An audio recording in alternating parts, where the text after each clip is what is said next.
Good morning, everybody. It is great to see you, and I'm always so thankful that we have this chance to gather like this online. As I say every week, always share your greetings, your thoughts, your ideas. If your thoughts and ideas are longer than I can read online, then I will later, or just feel free to message me or email me or reach out in some other way. There's so much going on in our world right now. And as grateful as I truly am, see this as Pastor Appreciation Month, but I'm going to flip the script and say thank you. As grateful as I am to be a part of a community faith like this, where we get to love and serve our neighbor, our community in such a beautiful and tangible way through the food ministries and other things here. I'm so grateful to be a part of this. I'm also very aware that this is a very difficult time in our world, and we just can't insulate ourselves and pretend that it's not happening. I think we need to look at some things really carefully, because even as people who seek to follow Jesus, we can get caught up in the noise and the rhetoric and the violence of it all. We could.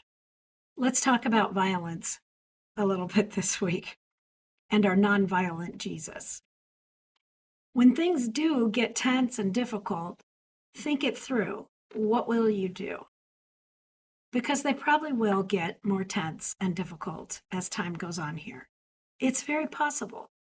I know some of us have already experienced tremendous anger, frustration, and even disgust over what's happening in many of the cities in our United States, even today, with many people who are just looking for a way to survive.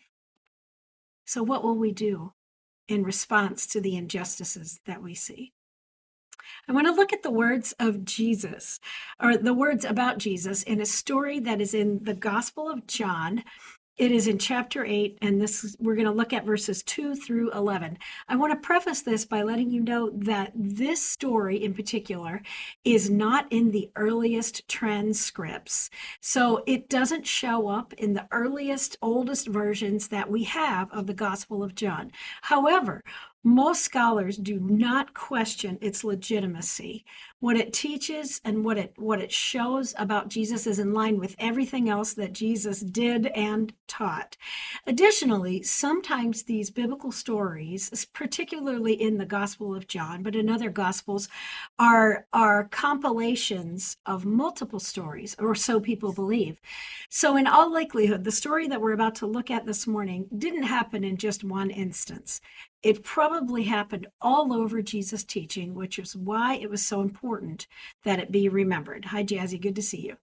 This is John 8, 2 through 11 from the New Revised Standard Updated Edition. Early in the morning, Jesus came again to the temple. All the people came to him, and he sat down and he began to teach them. The scribes and the Pharisees brought a woman who had been caught in adultery. Recognize it now? And making her stand before all of them, they said to him, "Teacher, this woman was caught in the very act of committing adultery." A lot of questions about what that might have meant during that time. Let's keep going. Now, in the law of Moses commanded us to stone such women. Now, what do you say? Speaking to Jesus. They said this to test him so that they might have some charge to bring against him. This is really important. In the law of Moses, Leviticus 20:10, and Deuteronomy 22:22 through 24, there is a command to stone all people who commit adultery, both men and women. So it's a really important question here. What is Jesus going to do right now? Is he going to uphold the law of Moses, or is he going to differ from the law of Moses? I want to say a few more things about that in just a second. Jesus bent down and wrote with his finger on the ground. Now, there's been years, decades, centuries of speculation about what he might have written, but in all likelihood, Jesus probably was illiterate. I know you think that's crazy, but a lot of people believe that because that's what things were like at that time. He may have just drawn pictures, he may have written words. Even if he had written words, the majority of people there probably wouldn't have been able to read them, okay?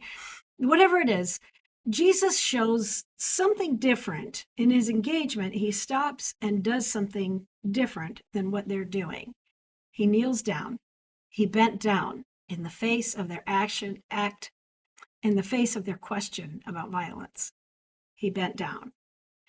When they kept on questioning him, he straightened up and said to them, "Let anyone among you who is without sin be the first to throw a stone at her." Yeah, I see that. Yeah, Mary, I know that. Be the first to throw a stone at her. And once again, he bent down and wrote on the ground. Now think about this a minute. The physical posture of standing up and leaning back down, grounding himself. When they heard it, they went away, one by one, beginning with the elders. And Jesus was left alone with a woman standing before him. This is really important. It was the elders who caught his message first and set the example for everyone else. The elders started the movement away from stoning the woman. Jesus straightened up again and asked her, "Woman, where are they? Has no one condemned you?" She said, "No one, sir." And Jesus said, "Neither do I condemn you. Go your way, and from now on, do not sin again."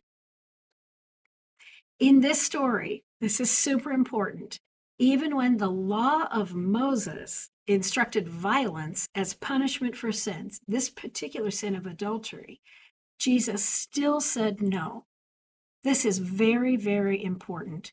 Think about how people use the Bible to justify physical or verbal violence against other people. In fact, entire people groups. And yet Jesus still says, yeah, I know what the law of Moses says.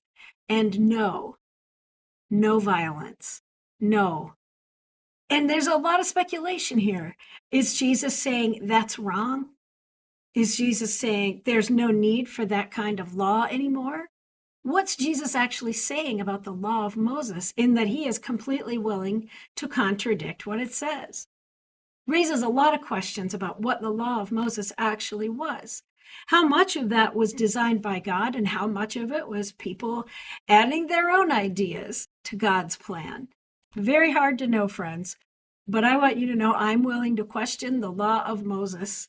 And if that scares you, that's okay. Reach out, let's talk about it. And if it excites you, reach out and let's talk about it, okay?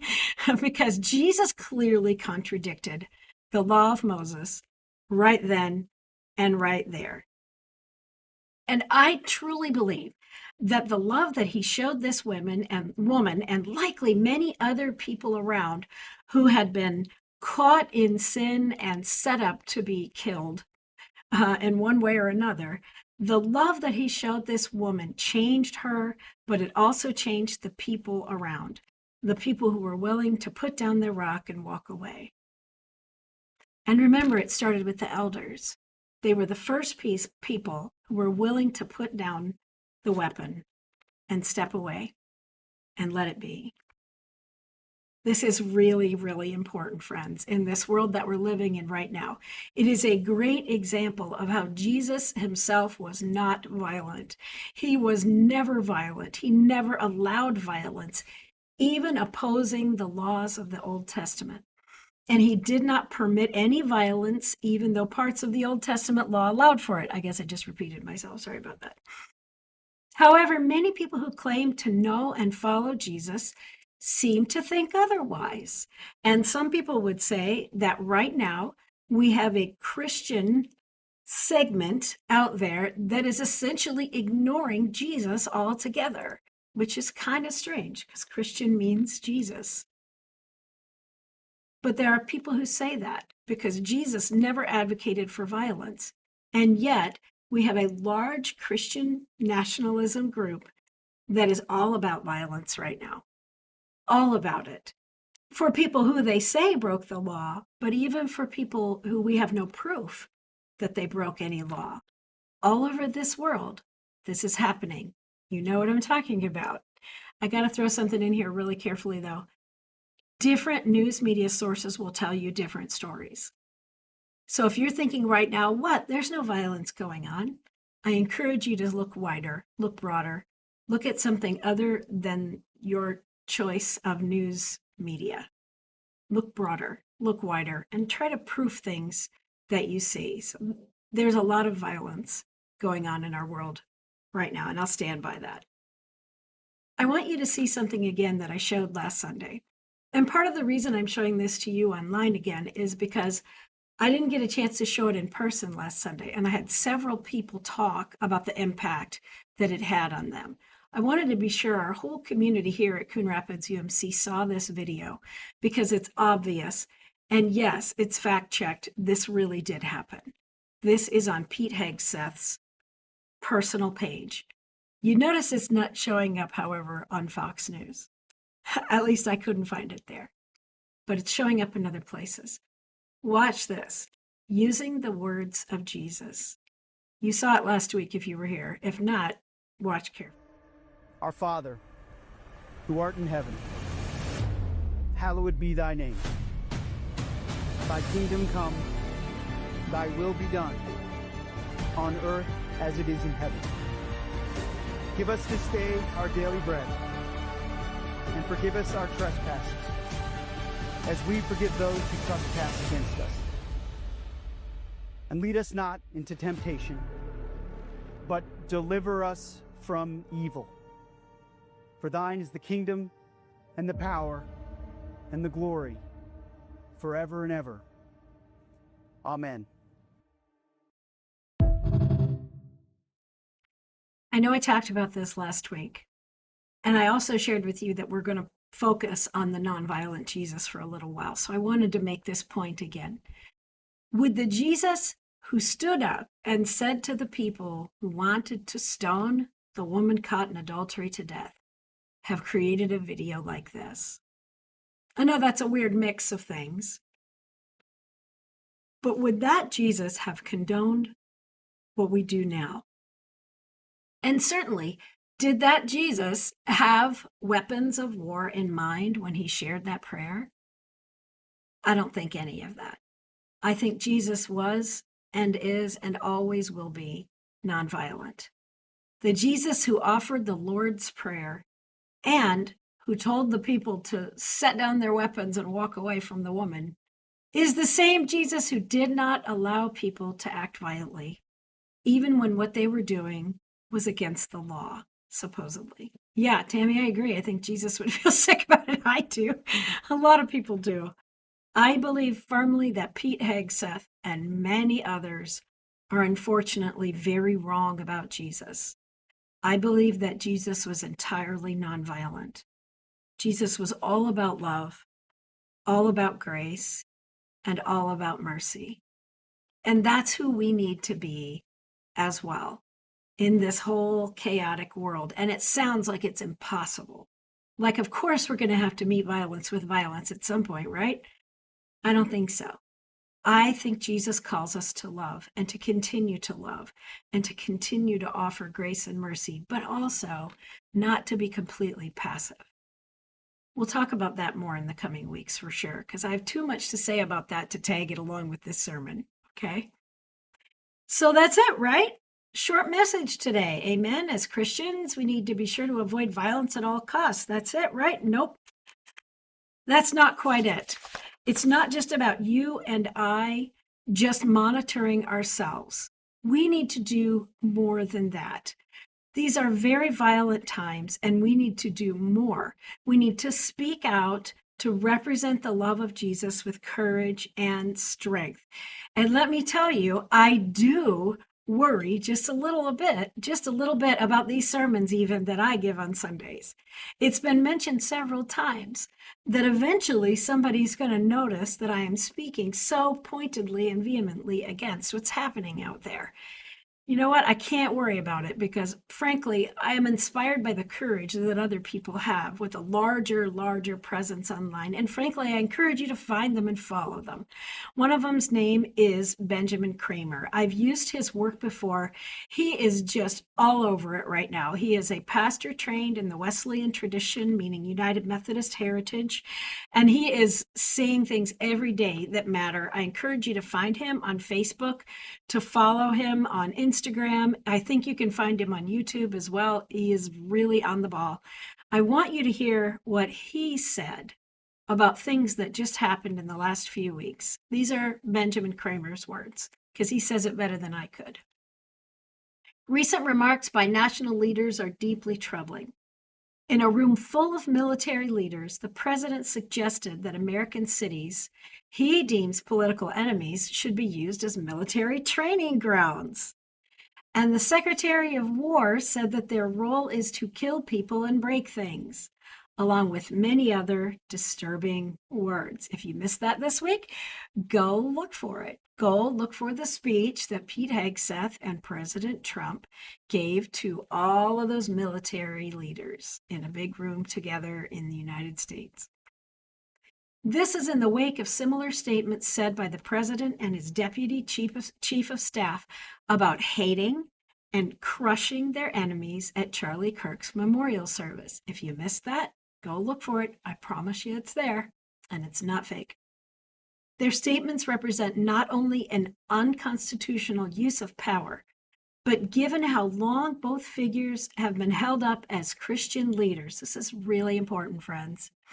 Their statements represent a distortion of the Christian faith they are said to represent. We have to say more about this. We can't pretend it's not happening, and we can't just isolate ourselves in the space that we're in. He continues, to invoke Christ while glorifying cruelty is to commit a grave error. The prophets warned against those who call evil good and good evil, who put darkness for light and light for darkness. That's in Isaiah 5:20. When leaders baptize violence in religious language, which is exactly what happened in that video and in all these other things, they not only betray the Constitution they swore to uphold, they also misrepresent the gospel of Jesus Christ to the world. And that includes our children. As many of us have continued to strongly demand for more than a decade, the church must not be silent. We are called to resist the idolatry of power and to refuse the false teaching that might makes right. I want to tell you that there are people who are looking for a church that will just give them a safe space to escape from everything going on in this world. Unfortunately, that's not going to be me as a pastor because I can't avoid what's happening. And I agree with Benjamin Kramer here that we need to be doing something about it, not pretending it's not real. I think of our food giveaways as more of that space of peace. In fact, we talk about it on Tuesday nights and Friday nights now in the huddle time before we begin. We've changed the way we handle that now, and we talk about how this is a space that is free from all of that. But on Sunday mornings, we need to deal with the reality. When we give away food, we just give away food. And it's wonderful and joyful and beautiful. But on Sunday mornings, we need to deal with the reality of what's going on. So I agree with Benjamin Kramer. The church must not be silent, and I can't be silent either. True Christian leadership is measured not by the ability to dominate and destroy, but by the courage to love, to serve, and to seek peace. We must, therefore, stand firmly against the use of state coercion and violence, especially in the name of Christ. I agree with you, Mary, but sometimes I feel kind of bad when people are just looking for a peaceful space, but we just can't. Again, if things are done in the name of Christ, we can't allow it or condone it. We can't pretend it's okay. We must refuse to allow the banner of Jesus to continue to be draped over policies and practices that contradict his teaching. And I love these words. These are beautiful words. Our witness is this. I couldn't agree with him more. The crucified and risen Lord has shown us that mercy is stronger than vengeance. Compassion is greater than cruelty. And love, not domination, is the true mark of strength. If you agree, this is a great time to throw an amen in the chat. Or even better, take this quote and share it. This is very important, friends. Look for Benjamin Kramer. Look for other people who he's associated with. Get involved in this movement if you will, to be clear about Jesus and to offer words with love and grace and also courage and strength. I encourage you, friends, to get involved. So what will you do? I've heard a lot of people who are more and more angry with our current administration. I've heard people even say that they just wish that those people would just disappear or something. Even when we think in angry and violent terms or mindset, we're missing the opportunity to love. And I'm preaching to the preacher today, okay? This is a very difficult thing to do, but what will you do? When your anger rises, your frustration rises, when you're in a conversation with someone who's saying stuff that you think is just really off, really wild for you, what are you going to do? Is that the time to pick up the rock as the people did and said, you're doing things that are wrong or against the law? Is it time to actually throw literal rocks or to be violent? I think the answer is no, but it's really hard sometimes to not meet violence with violence. It's hard to meet violence with love, but that's what we have to do. Because remember, just as the elders were the first to catch on when Jesus said, hey, if you've done nothing wrong, then go ahead and throw a rock. The elders in that story were the first to catch on. I don't know about you, but I'm starting to feel more like an elder than anything. And I am fully aware that there is a whole bunch of people, lots of younger people who are watching exactly what the elders do and how we respond and how we behave. And you have to understand, and I fully believe this, in these children, they're not as good at discerning rhetoric from literalism. When they hear violence, they might think it's real. They might think we mean it that way. We need to be very careful about what we do, what we say, and how we treat other people because the younger generations are watching. I just read another report this week about how the younger generations are leaving churches in droves. We must be clear that Jesus is all about love. It's better, my dear friends, to put the rock down and let the ripples of love spread all around us. Every opportunity that we have to offer grace, offer love, well, stating what we believe clearly, we need to take it because that's what our kids will see. Our kids will learn what hope is, what grace is, and what love is. And therefore, our kids will learn who Jesus is. I hope this has been helpful for you today. We'll be talking a lot more about the nonviolent Jesus, but I encourage you just to Google those terms, nonviolent Jesus, and you'll be shocked at how much information you find. I am not the first person to talk about this at all. There are so many resources out there to consider how Jesus was nonviolent and also to consider what we can do with strength while also not being violent. We're going to talk about this more in the coming weeks, but I encourage you, friends, to stay with it. Stay involved or get involved in things that are good and hopeful, things that build community for you and for the people around you, because this is a time to set aside small differences and join together as followers of Jesus to help bring to light the truth of who Jesus is. God is love. God is not violence. God is not weapons of war. And these things do not go together. Friends, we need to be clear about this in this world with courage and with hope, with grace and with kindness. So I'll be praying for all of you. Whatever you encountered this week, if you have a chance to put the rock you're tempted to throw down, do it. Do it. I'd love to hear about it. I'd love to hear what's happening in your world.